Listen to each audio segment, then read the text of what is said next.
اب ہوا یہ کہ جیسے ہی حضرت زبیر حضرت طلحہ شہید ہوئے تو یہ جو جماعت آئی تھی ان سب میں یہ اعلان ہوا کہ حضرت علی کے ساتھ جو جماعت آئی ہے انہوں نے وعدہ خلافی کی ہے، رات کو صلح کیا اور صبح قتل کیا ہے، اس اعتبار سے جنگ شروع ہو گئی۔ ادھر سے جو حضرت عائشہ کے ساتھ لوگ آئے تھے وہ جنگ میں کود پڑے اور ادھر سے جو تھے وہ بھی جنگ میں کود پڑے۔ یہ گھمسان کی جنگ چلتی رہی، اتنی سخت جنگ تھی، اتنی سخت جنگ تھی کہ ایک دن کے اندر 12,000 مسلمان قتل ہوئے۔ حضرت عثمان کے 12 سالہ خلافت کے دور میں آخر دور ایسا آیا جو فتنوں سے بھرا ہوا۔ عبداللہ بن سبا نام کا ایک یہودی جس نے یہ بیج بویا اور ایک جماعت پیدا کر دی اور مسلمانوں میں انتشار اور فرقہ پیدا ہونا شروع ہو گیا، اور سبب کہاں یہ فتنہ کہاں تک پہنچا؟ حضرت عثمان غنی کا قتل ہو گیا مدینے میں۔ یہ قتل صحابہ کے لیے بہت بڑا صدمہ تھا، جتنے بڑے صحابہ تھے اس قتل کے خلاف تھے۔ خود حضرت علی کرم اللہ وجہ الکریم اس کی سخت مذمت کرتے رہے اور کہتے رہے کہ رسول اللہ صلی اللہ علیہ وسلم کے حرم مدینہ کو جس نے حلال کر دیا خون سے حضرت عثمان کے، وہ دنیا کا بدترین شخص ہے۔ اور حضرت علی کے فرامین ہے کہ میں سمجھتا ہوں قتل عثمان سب سے بدترین فتنہ ہے۔ اب حالات ہو گئے، ان کے قتل کے بعد جنازہ ہو گیا، تدفین ہو گئی، جنت البقیع میں آپ دفن۔ اب خلافت کا مسئلہ آیا کہ اب کون خلیفہ بنے گا۔ جیسے حضرت ابو بکر کی خلافت کیسے تمام مسلمانوں نے اتفاق رائے سے آپ کو خلیفہ چن لیا تھا، اور حضرت عمر کو حضرت ابو بکر نے جاتے وقت خود ہی اعلان کر دیا تھا، اس لیے اختلاف نہیں ہوا، صحابہ نے ان کو چن لیا۔ اور حضرت عثمان کی خلافت کیسے ہوئی تھی؟ 6 صحابہ جمع ہوئے تھے، جس میں حضرت سعد بن ابی وقاص، عبد الرحمن بن عوف، حضرت زبیر، حضرت طلحہ اور حضرت علی، حضرت عثمان، یہ 6 لوگ تھے۔ حضرت عمر نے جاتے جاتے ان کو منتخب کیا تھا، یہ 6 لوگ جس کو منتخب کریں گے وہ خلیفہ ہوگا۔ ان 6 میں سے 2 تو پہلے ہی ہٹ گئے کہ ہم کو خلافت کا کوئی ارادہ نہیں ہے، اور باقی جو 2 تھے انہوں نے اپنی خلافت دوسرے کو سپرد کر دی، جیسے حضرت زبیر نے حضرت علی کو دے دیا، حضرت طلحہ نے حضرت عثمان کو۔ بچے 2 ہی تھے، حضرت علی اور حضرت عثمان، جو خلافت کے دعوے دار۔ لیکن حضرت عبد الرحمن بن عوف نے دونوں سے وعدہ لے لیا تھا، ہم جس کی بیعت کریں گے ایک دوسرا اس کی پیروی کرے گا، اطاعت کرے گا۔ تو جب حضرت عثمان کی بیعت ہو گئی تو حضرت علی نے بھی بیعت کیا۔ اب یہ پوری روایت مسند ابی یعلا میں، تاریخ ابن عساکر میں، خود حضرت علی کرم اللہ وجہ الکریم سے منقول یہ روایت میں آپ کے سامنے رکھتا ہوں۔ اس وقت جب بصرہ میں گئے تھے حضرت علی، ایک مشہور تابعی ہیں اور ایک صحابی ہیں حضرت احنف بن قیس، انہوں نے پوچھا تھا حضرت علی سے، اے علی آج آپ اپنے گھوڑے پر سوار ہو کر بصرہ تک آ گئے ہیں، آپ یہ بتائیں رسول پاک صلی اللہ تعالی علیہ وسلم نے کیا آپ کو اس کا حکم دیا تھا، یا آپ یہاں تک کس لیے آئے؟ تب حضرت علی نے تفصیلاً ایک حدیث جو حضرت علی سے مروی ہے بیان کیا، کہا لوگوں سنو، میری قرابت رسول اللہ سے کیا ہے وہ بتانے کی چندہ ضرورت نہیں، میری رشتہ داری کیا ہے، لیکن جب رسول کریم صلی اللہ تعالی علیہ وسلم کی وفات ہوئی تو ہمیں ڈر یہ تھا کہ اختلاف پیدا ہو جائے گا مسلمانوں میں، لیکن اللہ کریم ایسا کرم کیا کہ حضرت ابو بکر صدیق کو مہاجرین اور انصار سب نے بالاتفاق خلیفہ مان لیا۔ حضرت علی کہتے ہیں میں بھی اس میں تھا، میں نے بھی حضرت ابو بکر کی خلافت کو تسلیم کیا، اور صرف اتنا نہیں کہ نہ چاہتے ہوئے، بلکہ حضرت علی کہتے ہیں وہ اس کے اہل تھے اور اس کے حقدار تھے، ان سے افضل ہم میں کوئی نہیں تھا، میں نے ان کی خلافت کو تسلیم کیا، اور جب جب انہوں نے جنگوں میں شرکت کا کہا میں نے جنگوں میں شرکت کی، جتنا انہوں نے مجھے حصہ دیا میں اس میں سے حصہ لیتا رہا۔ لیکن جب حضرت ابو بکر صدیق کا انتقال ہوا تو حضرت علی کہتے ہیں میرے دل میں یہ خیال تھا، لیکن حضرت ابو بکر نے جانے سے پہلے ایک وصیت کر دی تھی مسلمانوں کو حضرت عمر کے نام پر کہ عمر بن خطاب کو میں صحیح سمجھتا ہوں، تم لوگ اپنا اس کو منتخب کر لو۔ تو حضرت علی کہتے ہیں حضرت ابو بکر کی ہم حد درجہ تعظیم کرتے تھے، اس لیے ان کے فرمان کے آگے کوئی جا نہیں سکتا تھا، حضرت عمر کو ہم نے خلیفہ بنایا۔ حضرت علی کہتے ہیں میں نے حضرت عمر کے 10 سالہ زمانے میں جتنی جنگیں انہوں نے مجھے جہاں جہاں بھیجا میں نے شرکت کی، جو مال غنیمت ملتا تھا ان کی طرف سے میں نے سب لیا، اور ہر چیز میں ان کے شانہ بشانہ رہا۔ پھر جب حضرت عمر کا انتقال ہوا تو وہ کہتے ہیں کہ وہ مجلس شورا بنا کر گئے تھے 6 لوگوں کی، اس میں بھی تھا، اور اس میں 6 لوگوں میں جب انتخاب کرنے کی بات آئی تو 2 ہٹ گئے اور 2 نے ہمارے حوالے کر دیا، لاسٹ میں 2 بچ گئے، علی اور عثمان رضی اللہ تعالیٰ عنہما۔ حضرت علی کہتے ہیں چونکہ عبد الرحمن بن عوف نے مجھ سے یہ وعدہ لیا تھا، وہ 6 میں سے ایک صحابی عبد الرحمن بن عوف بھی ہیں، انہوں نے حضرت علی سے وعدہ لیا تھا، اے علی اگر آپ کے علاوہ میں کسی اور کے ہاتھ میں بیعت کروں تو کیا آپ اس کے خلاف جائیں گے؟ حضرت علی کہتے ہیں ہرگز نہیں جاؤں گا، آپ جس کی بیعت کو قبول کریں گے میں بھی اس کی بیعت کو قبول کروں گا۔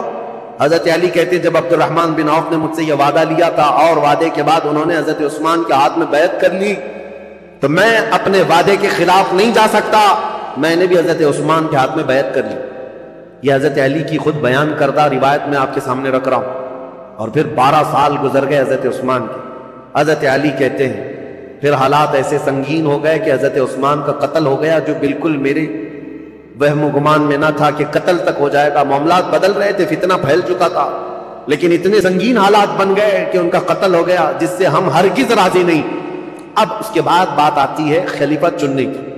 حضرت زبیر، حضرت طلحہ، یہ دو ایسے صحابہ ہیں جو عشرہ مبشرہ میں سے رسول اللہ صلی اللہ علیہ وسلم نے جن کو دنیا میں جنت کی بشارت دی، ان میں دو یہ صحابہ بڑے صحابہ کہلاتے تھے۔ مدینے میں جتنے تھے سب آ کر حضرت علی کے پاس کہنے لگے آپ اپنی بیعت کا اعلان کر دیں اور آپ خلیفہ ہیں۔ حضرت علی نے کہا مجھے اس کی خواہش نہیں، میں خلیفہ کی بجائے وزیر بننا پسند کروں گا، تم میں سے جو چاہے خلیفہ بن جاؤ۔ کیونکہ حالات ایسے تھے اس وقت حضرت علی کو خلیفہ بنایا جا رہا ہے جب انتشار بہت پھیل چکا تھا، امن کا دور نہیں تھا، جگہ جگہ جماعتیں کھڑی ہو گئی تھی، صبائی فتنہ، کوفہ میں الگ، بصرہ میں الگ، عراق میں الگ اور شام میں الگ اور مدینہ مکہ والے الگ۔ یہ حالات پر حضرت علی کو خلیفہ بنایا جا رہا ہے۔ حضرت علی نے منع کیا، اس کے بعد پھر لوگوں نے اصرار کیا آپ سے بہتر ہماری جماعت میں کوئی نہیں۔ حضرت علی کہتے ہیں جب انہوں نے اصرار کیا تو میں نے اللہ اس کے رسول کے احکام کی شرط پر اور خلفائے ثلاثہ جو گزر چکے ان کی اتباع، ان کی پیروی پر سب کی بیعت لینا شروع کیا۔ حضرت علی جب بیعت لینے لگے، یہ تقریباً 35 ہجری کا واقعہ ہے۔ حضور صلی اللہ تعالیٰ علیہ وسلم کی وفات کو 25 سال گزر چکے تھے۔ یہ 35ویں ہجری میں حضرت علی رضی اللہ تعالیٰ عنہ خلافت پر متمکن ہوئے مدینہ طیبہ میں۔ اب خلافت کا پہلا دور ہے، یعنی ابھی پہلا دن ہے۔ آپ بہترین خطیب تھے، حضرت علی کرم اللہ وجہہ الکریم خطبہ بہت اعلیٰ دیا کرتے۔ خطبے کے بعد آپ یہ جو فتنہ پھیلا تھا اس کو ٹھنڈا کرنے کے لیے کوششیں فرما رہے تھے، لیکن اسی اثنا میں ہوا کیا، حضرت علی رضی اللہ تعالیٰ عنہ نے چند دنوں کے بعد بہت سخت قسم کے فیصلے لیے۔ اس سے معاملات اور سخت ہو گئے۔ کیا؟ آپ نے ملک شام کے گورنر امیر معاویہ رضی اللہ تعالیٰ، جو 22 سال سے گورنر تھے حضرت عمر کے زمانے سے، حضرت علی یہ کہتے تھے کہ اب ان کو گورنری سے میں معزول کرتا ہوں۔ حضرت امیر معاویہ کو اور مصر کے گورنر کو اور کئی جگہ کے گورنروں کو ایک ساتھ معزول کرنے کے لیٹر آپ نے جاری کر دیے، جبکہ جو اکابر صحابہ تھے اس میں حضرت ابو موسیٰ اشعری، حضرت عمرو بن عاص، کئی صحابہ آ کر آپ کو مشورہ یہ دے رہے تھے کہ اس وقت یہ فیصلہ لینا اچھا نہیں، حالات بہت بگڑے ہوئے، حضرت عثمان کا قتل ہوا ہے، پہلے آپ اپنی بیعت سب سے لے لیجئے، اس کے بعد ان کے معزول کرنے کا حکم جاری کیجئے۔ حضرت علی نے حالات کی سنگینی کے اعتبار سے یہ خط جاری تو کر دیا، لیٹر بھیج دیا، پھر میں کہتا ہوں ادب کا دائرہ ساتھ رکھنا ہے سنی، تولنا نہیں صحابہ کو ادھر ادھر، حالات جو ہوئے جیسے ہوئے، لیکن وہ رسول اللہ کے صحابہ ہیں، ان کے اختلافات یا ان کے مشاجرات کو بیان کرنا ہی حرام ہے، لیکن یہاں تاریخ کی سچائیاں تمہارے ذہنوں میں رہیں، اس لیے میں یہ عرض کر رہا ہوں تاکہ کوئی دوسرا چوہا آ کر کے تمہیں کبھی اس کے بارے میں کبھی اس کے بارے میں نہ بیان کرے۔ جیسے حضرت امیر معاویہ کو ٹرول کرتے کرتے آج اتنی گندی باتیں کہنے لگے لوگ جو حقیقت میں ہیں نہیں۔ ہاں کچھ معاملات تو ہوئے ہیں لیکن ایسے نہیں ہیں۔ حضرت علی نے ان کی معزولی کا لیٹر جاری کیا، حالات سنگین ہو گئے، ظاہر سی بات ہے 22 سال سے وہ گورنر تھے۔ اب یہاں حالات یہ ہو گئے کہ حضرت امیر معاویہ نے سب سے پہلے یہ اعلان کیا کہ حضرت علی اب خلیفہ اگر ہو گئے ہیں تو ان کی خلافت کا پہلا کام یہ ہونا چاہیے جنہوں نے حضرت عثمان ابن عفان کو قتل کیا، پہلے ان قاتلوں کو پکڑ کر قصاص لینا چاہیے۔ خلیفہ اسلام کا قتل ہوا ہے، عام آدمی کا قتل نہیں ہوا ہے۔ خلیفہ اسلام کو قتل کرنے کا مطلب اسلام کے پلر کو ہلا دینا۔ حضرت امیر معاویہ شد و مت سے بہت زور شور سے یہ مطالبہ شروع کر دیا، اور مطالبے میں بھی اتنا کہ حضرت امیر معاویہ نے مدینے ایک قاصد کو بھیجا اور حالات معلوم کر کے حضرت عثمان کا وہ جبہ منگوایا جس میں ان کی شہادت ہوئی تھی، وہ خون سے تر بتر تھا، حضرت عثمان جس میں شہید ہوئے تھے وہ جبہ موجود تھا، اور ان کی بیوی حضرت نائلہ اس وقت موجود تھی جو حضرت عثمان کے گھر میں ان کی انگلیاں کٹ گئی تھیں، بیچ بچاؤ میں یا زخمی ہو گئی تھی، ان کی کٹی ہوئی انگلیاں اور حضرت عثمان کا جبہ حضرت امیر معاویہ نے دمشق ملک شام منگوائے۔ اب یہ جب چیزیں آئیں تو حضرت امیر معاویہ نے منبر پر رکھ کر کے لوگوں سے کہا خلیفہ اسلام کا بے دردی کے ساتھ قتل ہوا ہے، جبکہ جو وجوہات بتائی جا رہی ہیں وہ بہت چھوٹی ہیں۔ حضرت عثمان نے غلطی کیا کی تھی؟ ان کا جرم کیا تھا جس کی وجہ سے یہ قتل ہوئے؟ اور یہ جبہ جیسے ہی ملک شام میں پہنچا ہنگامہ برپا ہو گیا، تقریباً 60,000 لوگ کھڑے ہو گئے یہ مطالبہ کرنے کے لیے کہ خلیفہ اسلام عثمان بن عفان کے قتل کا قصاص لینا ضروری ہے۔ جن لوگوں نے قتل کیا ہے خلیفہ اسلام کو، ان کا مطالبہ کرنا اپنی جگہ پر تھا۔ تو حضرت امیر معاویہ کا مطالبہ بہت تیزی سے بڑھتا چلا گیا۔ اب دیکھیں میں حالات آپ کو سمجھا رہا ہوں، حضرت علی کے ساتھ کیا معاملات تھے۔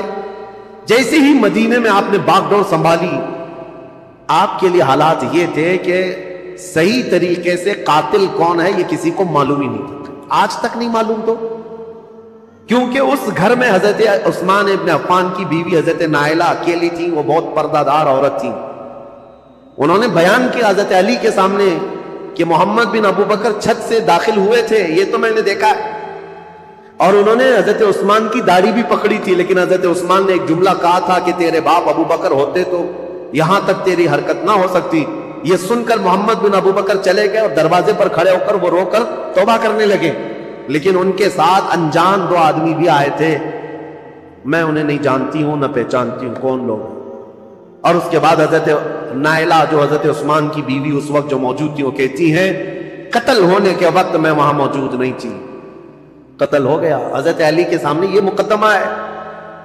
اس وقت حضرت علی کے ساتھ یہ معاملہ تھا کہ حقیقت میں قاتل کون ہے یہ نہیں معلوم۔ تو سیدنا علی بن ابی طالب مدینے کے سارے صحابہ سے کہہ رہے تھے کہ میں بھی حضرت عثمان کے قتل کا قصاص لینا چاہتا ہوں، لیکن قاتل پکڑ کر کے تو لائیں۔ لوگوں نے کہا یہ مصر کے لوگ تھے، بلوائی تھے، ان سب کو پکڑ کے سزا دی تھی۔ حضرت علی کہتے ہیں وہ ایسی جماعت سے جن پر میرا قابو نہیں ہے، ابھی ابھی خلیفہ بنے ہیں اور مصر میں نیا اسلام ہے، یہ بلوائی یہ جتنے ہیں وہاں پر ایک فتنہ بھی پیدا ہو چکا تھا، تو وہ جدت پسند لوگ تھے، نئے نئے قسم کے اسلام میں آئے ہوئے تھے۔ حضرت علی ان مصلحتوں کو دیکھ کر خون عثمان کا بدلہ لینے میں آپ نے فرمایا کہ اس کو بعد میں حالات کے ٹھنڈے ہو جانے کے بعد لیا جائے گا، بس بات اتنی تھی۔ لیکن غلط فہمی بڑھتی گئی، اور یہ غلط فہمی کو ڈالنے والا کون تھا؟ اسی لیے میں نے کل آپ کے سامنے ایک نام بتایا تھا، عبداللہ بن سبا، ایران کا رہنے والا ایک یہودی جو اسلام میں آیا تھا۔ اس نے اپنا کام شروع کر دیا، مدینے میں جا کر اور دیگر جگہ پر ملک شام میں لوگوں کو بھڑکانا شروع کیا۔ پہلے تو حضرت علی کی حمایت میں بولتا تھا، اب حضرت علی خلافت پہ آئے تو حضرت عثمان کے قتل کا بدلہ لینے کے لیے ابھارنے لگ گیا۔ اب ہوا یہ کہ حضرت عائشہ صدیقہ رضی اللہ تعالیٰ عنہا، ان کا بھی کردار ہے تاریخ میں، ام المومنین ہے، زبان نہ کھولنا ان کے لیے بھی گستاخی کے لیے، ایمان برباد ہو جائے گا۔ ام المومنین رسول اللہ صلی اللہ علیہ وسلم کی محبوبہ زوجہ ہے، یہ حج پر گئی ہوئی تھی، اور حج سے واپس آنے کے وقت حضرت عثمان کا قتل ہو گیا تھا، اور یہ خبر حضرت عائشہ کو پہنچ گئی۔ حضرت عائشہ کا مقام تھا صحابہ میں سب میں بھی، کیونکہ ام المومنین نے سب لوگ احترام کرتے تھے۔ حضرت عائشہ کے پاس جب یہ خبر پہنچی تو حضرت زبیر اور حضرت طلحہ یہ دونوں حضرت علی کے ہاتھ پر بیعت کر چکے تھے مدینے میں، لیکن حالات جب سنگین ہونے لگے تو یہ مدینہ چھوڑ کر مکہ چلے گئے۔ کون؟ یہ بڑے 2 صحابہ عشرہ مبشرہ میں، حضرت زبیر حضور صلی اللہ تعالیٰ علیہ وسلم کی یہ بھی بھائی لگتے ہیں، پھوپھی کے بیٹے ہیں، سگی پھوپھی کے بیٹے ہیں حضرت زبیر، جیسے حضرت علی چاچا کے بیٹے ہیں، حضرت زبیر پھوپھی کے بیٹے ہیں۔ تو حضرت زبیر اور حضرت طلحہ دونوں مکہ چلے گئے، اور یہ دونوں جا کر حضرت عائشہ سے ملاقات کیا پردے میں، اور ان کو حالات بتائے مدینے میں کیا کیا ہوا، حضرت عثمان کا قتل کیسے ہوا۔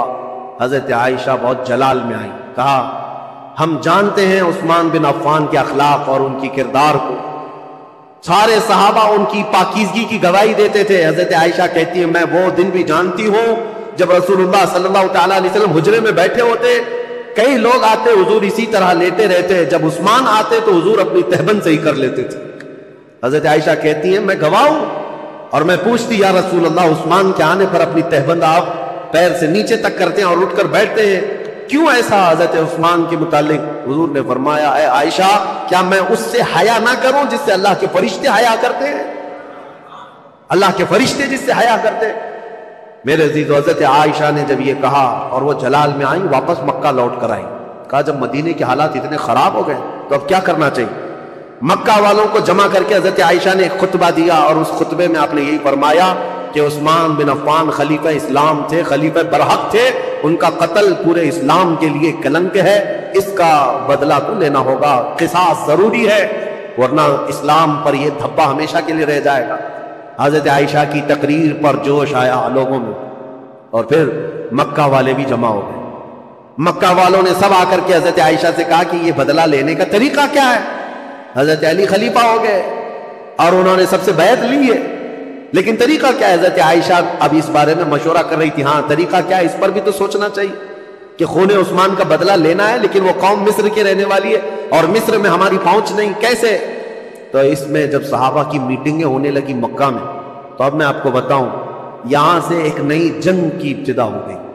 حضرت عائشہ اپنی اونٹنی پر سوار ہو کر، پہلے لوگوں نے کہا کہ ملک شام چلتے ہیں، امیر معاویہ نے بھی خون کے بدلے کا اعلان کیا، یا پھر مدینے چلتے ہیں، لیکن ان دونوں رائے کو آپ نے، حضرت عائشہ صدیقہ نے چھوڑ دیا اور بصرہ کی طرف آپ روانہ ہو گئی۔ بصرہ عراق کا ایک شہر ہے۔ اس بیچ میں کئی ایسے محتاط صحابہ ہیں جو اس جنگ میں شامل نہیں ہوئے۔ حضرت عائشہ جب جانے لگیں، کیونکہ میٹنگیں اتنی ہو گئی تھیں، اور جب لوگ یہ کہنے لگے کہ یہ بدلہ لینا تو خلیفہ وقت کا کام ہے، تو حضرت علی اس وقت بدلہ قصاص لینے پر تیار نہیں تھے، یا یہ فرما رہے تھے کہ ابھی اس قوم سے ہمارا پالا نہیں ہے، یا اس قوم پر ہمارا قابو نہیں ہے، ہم بعد میں بدلہ لیں گے۔ لیکن یہ مطالبہ شدت اختیار کر گیا۔ اب حضرت علی کو مدینے میں بھی آ کر خبر پہنچ گئی کہ حضرت عائشہ لوگوں میں جمع ہو گئی، اور انہوں نے خون عثمان کا قصاص لینے کا اعلان کر دیا۔ اور حضرت علی کو یہ بھی خبر مل گئی کہ امیر معاویہ کو جو ہم نے خط لکھا تھا، حضرت امیر معاویہ نے بدلے میں خط بھیجا جو بالکل خالی تھا، کچھ بھی لکھا ہوا نہیں تھا۔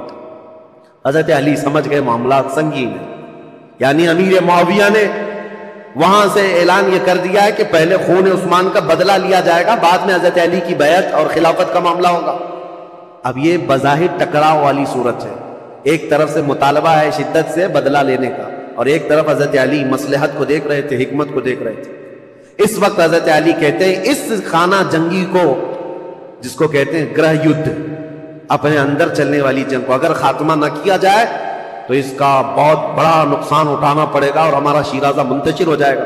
حضرت علی مدینے میں لوگوں کو جمع کرتے ہیں، چلو ہم اس معاملے کو ٹھنڈا کریں گے۔ جب سب لوگ جمع ہوئے حضرت علی کے ساتھ، حضرت علی اب کوفہ کی طرف روانہ ہو گئے۔ حضرت علی کے ساتھ اس وقت 10,000 لوگ تھے۔ میرے عزیزوں، جب 10,000 لوگ ادھر ہیں، حضرت عائشہ کے ساتھ شروع میں 3,000 تھے، پھر راستے میں کئی لوگ شامل ہوئے، وہاں پر بھی 10,000 کی تعداد۔ اب 10,000 کی تعداد جب ہوئی تو اس میں سارے مخلصین نہیں تھے، کئی فتین بھی شامل تھے، ادھر بھی ادھر بھی، سبائی فتنے کے لوگ ادھر بھی تھے ادھر بھی تھے۔ اب حضرت علی رضی اللہ تعالیٰ عنہ یہاں سے نکلے ہیں اور مسلمانوں میں یہ بات پھیل گئی کہ دو جماعتوں میں جنگ ہونے جا رہی ہے، ایک طرف حضرت عائشہ ایک طرف حضرت علی۔ یہاں تک کہ روایت میں موجود ہے جب حضرت عائشہ اپنی اونٹنی پر بیٹھ کر کے مکہ سے نکل رہی تھی تو اس دن کو یوم الخیب کہا گیا ہے، یعنی یوم گریہ۔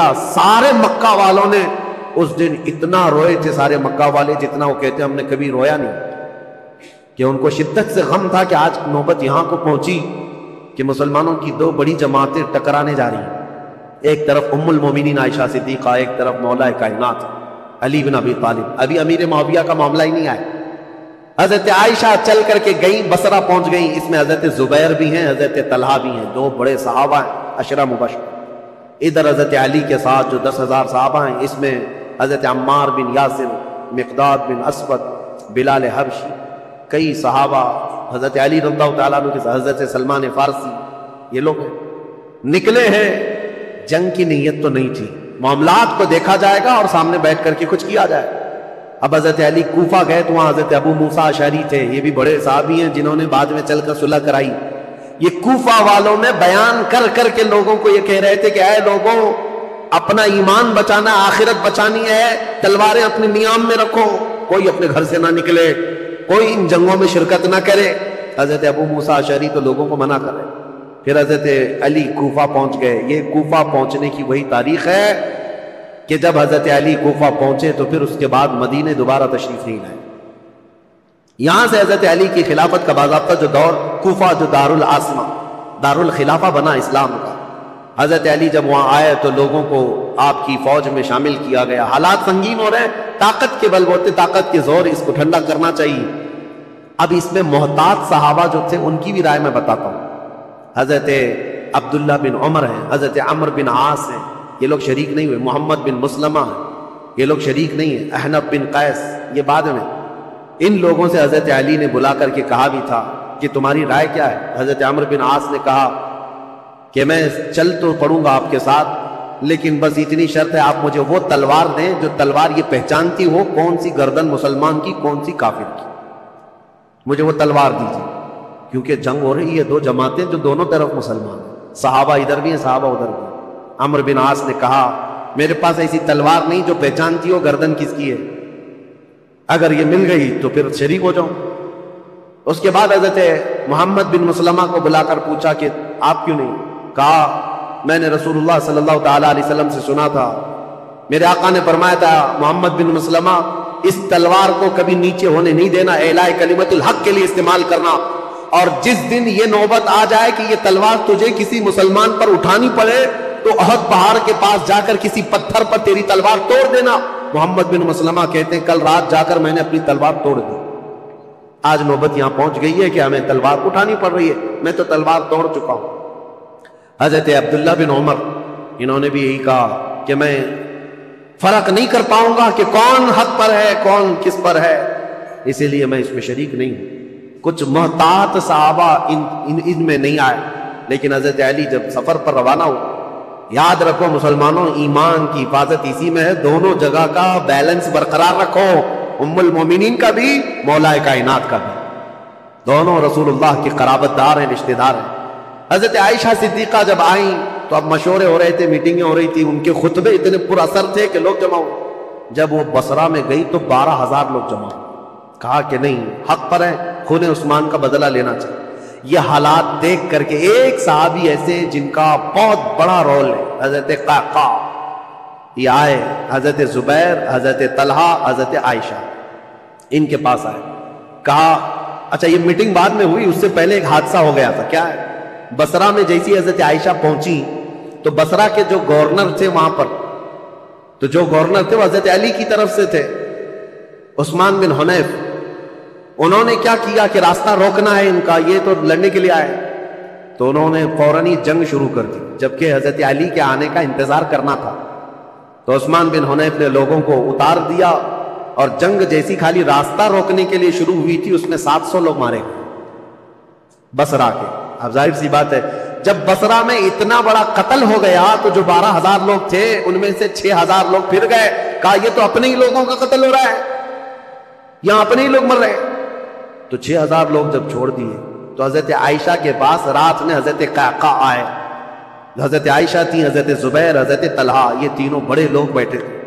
حضرت قعقاع آئے اور کہا دیکھیں کیا حالات بدلتے ہوئے یہاں تک نہیں پہنچے، آپ لوگ تو نکلے تھے عثمان بن عفان کے قتل کا بدلہ لینے کے لیے، لیکن مسئلہ یہاں تک پہنچ گیا کہ جو گورنر بصرہ کے ہیں انہوں نے راستہ روکا، اور ان کے راستہ روکنے کی وجہ سے جو جنگ ہوئی اس میں 700 لوگ مارے گئے. اب ان 700 لوگوں کے مارے جانے کا بدلہ کس سے لیا جائے گا؟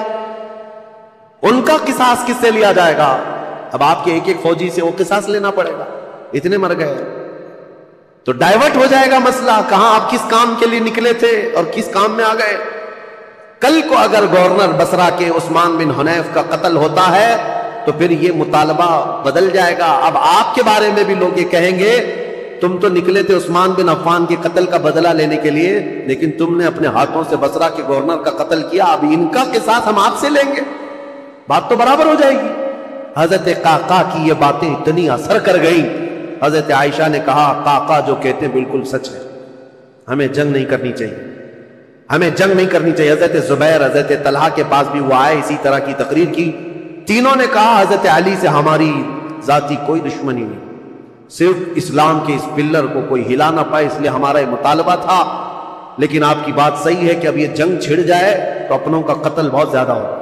تو حضرت قعقاع سے ان تینوں نے کہا جو باتیں آپ نے ہم سے کی ہیں یہی باتیں علی بن ابی طالب سے بھی کرو، اگر وہ بھی راضی ہیں یہ مصالحت کے لیے تو جنگ کی ضرورت ہی نہیں۔ تو حضرت قعقاع سیدھے کوفہ گئے حضرت علی کے پاس، یہی ساری باتیں حضرت علی کے پاس انہوں نے رکھا، کہا ایسے حالات ہیں۔ حضرت علی نے گرین سگنل دے دیا اور کہا ہم بھی جنگ کے لیے نہیں آئے، قعقاع جو تم باتیں کر رہے ہو ہم بیٹھیں گے، زبیر اور طلحہ میرے بھائی ہیں، ہم مصالحت کے لیے جائیں گے۔ حضرت علی جب آئے بصرہ تو یہ دونوں جماعتیں، حضرت عائشہ کی جماعت ہے، حضرت علی بن ابی طالب کی، سنو توجہ سے، اب اصل مسئلہ شروع ہوتا ہے۔ رات کو میٹنگیں ہوئی مصالحت کے لیے، حضرت قعقاع کبھی ادھر گئے کبھی ادھر گئے، دونوں نے رات میں ایگریمنٹ بھی لکھ لیا۔ حضرت زبیر خود چل کر کے حضرت علی کے پاس آئے، حضرت علی سے گفتگو کرنے سے پہلے ہی حضرت علی نے ان سے پوچھا اے زبیر تمہیں یاد ہے رسول اللہ صلی اللہ علیہ وسلم نے ایک مرتبہ میں بھی تھا اور تم بھی تھے، سنو حضرت علی حدیث سنا رہے، حضرت زبیر کو یاد دلا رہے، کہا میں بھی تھا تم بھی تھے، رسول اللہ نے تم سے یہ نہیں کہا تھا اے زبیر ایک دن تم علی سے لڑو گے اور علی حق پر ہوں گے، ایک دن تم علی سے لڑو گے اور علی حق پر ہوں گے؟ تو حضرت زبیر نے کہا سچ کہا علی تو نے، میں نے رسول اللہ سے سنا تھا۔ کہا حضرت زبیر اسی دن وہاں سے کہتے میں لڑنا نہیں چاہتا تم سے، نکل گئے۔ جیسے ہی حضرت زبیر گئے حضرت طلحہ نے پوچھا ان سے کیا بات ہے، حضرت زبیر نے کہا علی نے مجھے وہ حدیث یاد دلائی جو رسول اللہ نے میری زندگی میں کہا تھا، علی حق پر ہے، علی حق پر ہے۔ حضرت زبیر چل پڑے تو حضرت طلحہ نے کہا اے زبیر میں بھی اس فعل پر اس کام پر نادم ہوں، شرمندہ ہوں، میں بھی نکل چلتا ہوں۔ یہ رات کی خبر جو ہو رہی تھی حضرت عائشہ رضی اللہ تعالیٰ عنہ کے پاس پہنچی تھی۔ حضرت عائشہ کے ساتھ ایک معاملہ ہوا تھا راستے میں، وہ بھی میں تاریخ میں ہے، میں آپ کو بتا دوں۔ جب حضرت عائشہ کی یہ فوج چل رہی تھی مقام حواب ایک جگہ آئی جہاں کتے بھونکنے لگے، حضرت عائشہ نے فوراً اونٹنی کو کھڑا کر دیا اور پوچھا اس جگہ کا نام کیا ہے؟ لوگوں نے کہا مقام حواب، تو ڈر گئی، کپ کپی آ گئی جسم میں۔ کہا ماں عائشہ صدیقہ کیا ہوا کیا؟ کہا میں نے رسول اللہ سے ایک حدیث سنی تھی، میرے آقا نے فرمایا اے عائشہ ایک بار تم مسلمانوں کے ساتھ سفر پر ہوگی تو اللہ کی قسم دیتا ہوں اس جماعت میں تم مت جانا جس میں حواب کے کتے بھونکیں گے۔ حضور سے میں نے یہ سنا تھا حواب کے کتے بھونکیں گے جس جماعت میں، اس جماعت میں جانا مت۔ حضرت عائشہ نے کہا کہ اگر یہاں حواب کا مقام ہے تو کتے بھونک رہے ہیں اور میں نہیں چاہتی کہ اس جماعت میں، یہ بصرہ آنے سے پہلے کی بات ہے، لیکن کیا بتائیں جماعت میں فتنہ انگیزی کرنے والے جو سبائی لوگ تھے ان میں 40 لوگ ایسے آئے جنہوں نے اللہ رسول کی قسم اٹھائی، قرآن کی قسم اٹھا کر کہا یہ حواب کا مقام ہے ہی نہیں، حواب ہے نہیں، یہ دوسری جگہ ہے، یہاں کے کتے روز بھونکتے رہتے۔ حضرت عائشہ کو حلف لے کر کے انہوں نے کہا یہ حواب کا مقام نہیں ہے، تب حضرت عائشہ پھر چل پڑی جبکہ وہ مقام حواب ہی تھا۔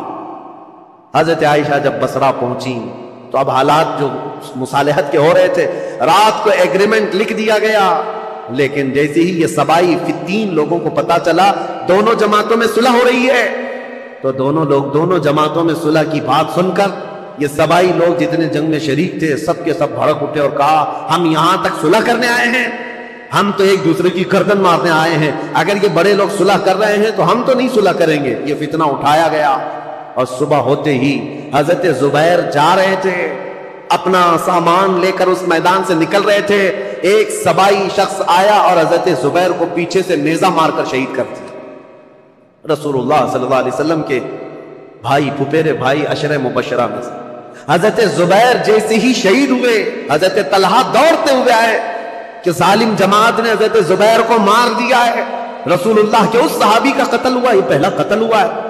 جیسی حضرت طلحہ ان کی لاش کے پاس دوڑتے ہوئے آئے، ان سبائیوں نے حضرت طلحہ کی بھی گردن مار دی۔ 2 عشرہ مبشرہ میں سے صحابہ تھے، قتل ہو گئے۔ اب ہوا یہ کہ جیسی حضرت زبیر حضرت طلحہ شہید ہوئے تو یہ جو جماعت آئی تھی ان سب میں یہ اعلان ہوا کہ حضرت علی کے ساتھ جو جماعت آئی ہے انہوں نے وعدہ خلافی کی ہے، رات کو صلح کیا اور صبح قتل کیا ہے، اس اعتبار سے جنگ شروع ہو گئی۔ ادھر سے جو حضرت عائشہ کے ساتھ لوگ آئے تھے وہ جنگ میں کود پڑے اور ادھر سے جو تھے وہ بھی جنگ میں کود پڑے۔ یہ گھمسان کی جنگ چلتی رہی، اتنی سخت جنگ تھی، اتنی سخت جنگ تھی کہ ایک دن کے اندر 12,000 مسلمان قتل ہوئے۔ بہت سخت قسم کی یہ تاریخ ہے، یہ مجھے بتانا اس لیے بھی ضروری ہے کہ کوئی اٹھ پٹانگ تمہارے دلوں میں نہ ڈال دے. ہوا کیا تھا حقیقت یہ میں بتا رہا ہوں. لیکن حضرت عائشہ رضی اللہ تعالیٰ عنہ اب بات کرنا چاہ رہی حضرت علی سے، اور حضرت علی عائشہ سے بات کرنا چاہ رہے. بیچ میں راستہ ایسا جنگ کا گھمسان چھڑا ہوا ہے کہ نہ ایک دوسرے سے بات کرنے کا موقع مل رہا ہے. یہاں تک کہ حضرت عائشہ کا اونٹ جس پر وہ بیٹھی ہوئی تھی، اس کا نام ہی جنگ جمل ہے. جمل عربی میں اونٹ کو کہتے ہیں، نام ہی جنگ کا جمل رکھ دیا گیا کیونکہ اونٹ پر ایک جھوپڑی لگائی جاتی تھی کجاوا، اس میں حضرت عائشہ بیٹھی ہوئی تھی. اس اونٹ پر اتنے حملے کر دیے تھے، اتنے حملے کر دیے ادھر کی جماعت والوں نے کہ حضرت عائشہ کی حفاظت کے لیے جو ادھر موجود تھے وہ عزد قبیلے کے لوگ ان میں صرف اونٹ کی حفاظت کے لیے 700 لوگ قتل ہو گئے. ایک گرتا تھا دوسرا پکڑتا تھا، دوسرا گرتا تھا تیسرا پکڑتا تھا، لیکن ان جان بازوں نے اونٹ کو گرنے نہیں دیا. حضرت علی رضی اللہ تعالیٰ عنہ نے پھر حکمت کے ساتھ فرمایا کہ یہ جنگ ختم ہوگی اس وقت جب یہ اونٹ بیٹھے گا. تو اپنی ایک معتمد جماعت کو جو اہل حق تھے ان کو بھیجا کہ جاؤ تم کسی نہ کسی طرح سے اونٹ کو نیچے پیروں کی طرف سے کچھ زخمی کر دو یا کسی طرح اونٹ بیٹھ جائے. وہ گئی ایک جماعت حضرت علی کی طرف سے جنگ کے لیے نہیں، انہوں نے کسی نہ کسی طرح اونٹ کو بٹھا دیا. جیسے ہی اونٹ بیٹھ گیا ام المومنین نیچے آئیں. اگر حضرت عائشہ صدیقہ کے ساتھ کچھ بھی ہو جاتا امت میں بہت بڑا فتنہ ہوتا. رسول اللہ کی زوجہ کے ساتھ اگر کسی نے ہاتھ بھی لگایا ہوتا اس وقت بڑا مسئلہ ہوتا. حضرت علی کے لیے کتنا بڑا چیلنج تھا یہ، ان کی خلافت کے دور کا سب سے بڑا چیلنج ہے. ایک طرف ام المومنین کی عزت کو بچانا ہے کیونکہ پورے مومنین کا وقار ہے، رسول اللہ کا گھر ہے. تو حضرت علی نے گرنے نہیں دیا. اور اس کے بعد حضرت علی رضی اللہ تعالیٰ عنہ نے پیغام بھیجا حضرت عائشہ کو کسی نہ کسی طرح سے اس کجاوے سے نکال کر لایا. جیسے ہی نکال کر کے لایا گیا ام المومنین رو رہی تھی. حضرت علی کرم اللہ وجہہ الکریم وہاں گئے تو ان کی آنکھوں میں بے اختیار آنسو تھے، پھوٹ کر رو رہے تھے کیونکہ جانتے تھے ایک ہی گھر کے ہیں. حضرت علی رضی اللہ تعالیٰ عنہ سے سب سے پہلے حضرت عائشہ کھڑی ہوئی، کہا اے علی بن ابی طالب، صرف ایک غلط فہمی کی وجہ سے یہاں تک معاملہ پہنچ گیا. حضرت علی نے کہا ماں عائشہ صدیقہ آپ سچ کہتی ہیں کہ غلط فہمی نے یہاں تک پہنچا دیا. دونوں کے وہی جملے تھے. حضرت عائشہ کہتی ہے میں ہرگز نہیں چاہتی تھی کہ خون مسلم بہہ جائے، کسی مسلمان کا قتل ہو جائے، لیکن اتنا بڑا معاملہ پیش آیا. دونوں یہ عظیم صحابہ، وہ زوجہ ہیں یہ صحابی ہیں داماد ہیں، رونے لگے. اس معاملے پر بہت گریہ وزاری کی. اس کے بعد مولا کائنات علی بن ابی طالب بیٹھے ہوئے تھے. ایک شخص آیا حضرت زبیر کے قتل کا پیغام لے کر آیا. کہا حضرت زبیر کو نیزہ مار کر شہید کیا گیا ہے. حضرت علی نے کہا سنو رسول اللہ صلی اللہ علیہ وسلم کی حدیث میں اس کو سنا دوں جس نے حضرت زبیر کو قتل کیا. میں گواہ ہوں رسول اللہ نے اپنی زندگی میں فرمایا تھا اے علی دیکھنا ایک دن آئے گا میرے اس زبیر کو کچھ لوگ بے گناہ قتل کر دیں گے، اور علی تو اسے بشارت دے دینا کہ وہ شخص اپنی تلوار سمیت ہمیشہ کے لیے دوزخ میں جائے گا. حضرت علی نے کہا بشارت ہو تجھ کو ابن صفیہ کا قتل کرنے والے، کیونکہ حضرت زبیر کی ماں کا نام صفیہ تھا جو رسول اللہ کی پھوپھی، ان کے قتل کرنے والے کو حضرت علی نے جہنم کی بشارت دی. اور ادھر حضرت علی کی رضی اللہ تعالیٰ عنہ کی جماعت میں جو صحابہ تھے ان میں بھی بہت سارے قتل ہوئے. لیکن میرے عزیزوں یہ غلط فہمی شیطان کی طرف سے ڈالی ہوئی سبائی فتنہ کتنا ڈینجر ہے آپ کو میں بتاؤں. اسی لیے کفار و مشرکین سے لڑنا آسان ہے، لیکن جماعت میں موجود غداروں سے اور منافقین سے لڑنا بہت بڑا چیلنج ہے، بہت بڑا چیلنج ہے. اسی لیے ہمیشہ سترک رہو، ہمیشہ محتاط رہو کہ تم اس دین پر قائم رہو جس پر اللہ اور اللہ کے رسول نے اپنے صحابہ کو چھوڑا ہے. اس کے علاوہ کوئی دوسرا راستہ امن والا ہے نہیں. یہ جنگ جمل ہے. اس کے بعد دونوں کے درمیان مصالحت ہو گئی اور پھر حضرت علی رضی اللہ تعالیٰ عنہ کوفہ واپس چلے گئے. حضرت عائشہ صدیقہ رضی اللہ تعالیٰ عنہ واپس مکہ مکرمہ آئیں. یہاں تک کہ میں آپ کو بتاؤں حضرت عائشہ جب نکلی تھی تو حضور کی ساری بیویاں، حضور کی ساری ازواج حضرت عائشہ کے ساتھ جا رہی تھی، لیکن جب حضرت عائشہ بصرہ جانے لگی تو حضور کی ساری ازواج وہاں سے نکل پڑی، کوئی ساتھ نہ آئی. اب اس معاملے کو میں آپ کے سامنے رکھتا ہوں میرے عزیزو، اے سنیو. پہلی بات تو یہ ہے ہم میں سے کوئی اس لائق نہیں کہ ان دو جماعتوں میں کسی ایک کو کے لیے فیصلہ کر سکے. کیا آپ میں سے کسی کی اہلیت ہے؟ کوئی اس لائق ہے؟ کہ کبھی حضرت علی کے بارے میں فیصلہ دے یا حضرت عائشہ کے بارے میں فیصلہ دے، جب تمہیں پتا ہے میری حیثیت ہے ہی نہیں۔ ارے ماں باپ لڑ جائیں تو بچے کی یہ حیثیت نہیں ہوتی کہ وہ ماں باپ میں فیصلہ کرے، وہ تو امت کے ان کبار لوگوں کی بات ہے جو رسول اللہ کی شرف صحابیت حاصل کیے ہوئے ہیں۔ پہلی بات اپنی زبان کو لگام دینا، یہ ہوا تھا تو یہاں ایسا نہیں ہونا تھا، وہاں ایسا نہیں ہونا تھا، یہ کوئی گھر کا حادثہ نہیں ہے، کسی گلی محلے کا حادثہ نہیں ہے، یہ دو جماعتیں صحابہ کی، دونوں جماعتیں جن کے متعلق قرآن کی آیتیں ہیں رضی اللہ عنہم ورضوا عنہ، اللہ ان سے راضی ہوا اور وہ اللہ سے راضی ہیں۔ وَكُلًّا وَعَدَ اللَّهُ الْحُسْنَى 27-27 پارے کی آیت ہے، اللہ نے فرمایا ان سب سے اللہ نے جنت کا وعدہ فرمایا، جنت کا وعدہ فرمایا۔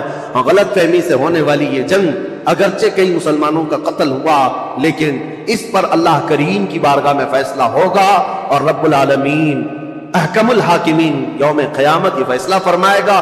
اور اسی لیے اے لوگوں اپنی زبانیں دراز کر کے خود فیصلہ دے کر کہیں تم اپنے ایمان کو خراب مت کر لینا، کہیں اپنی آخرت کو خراب مت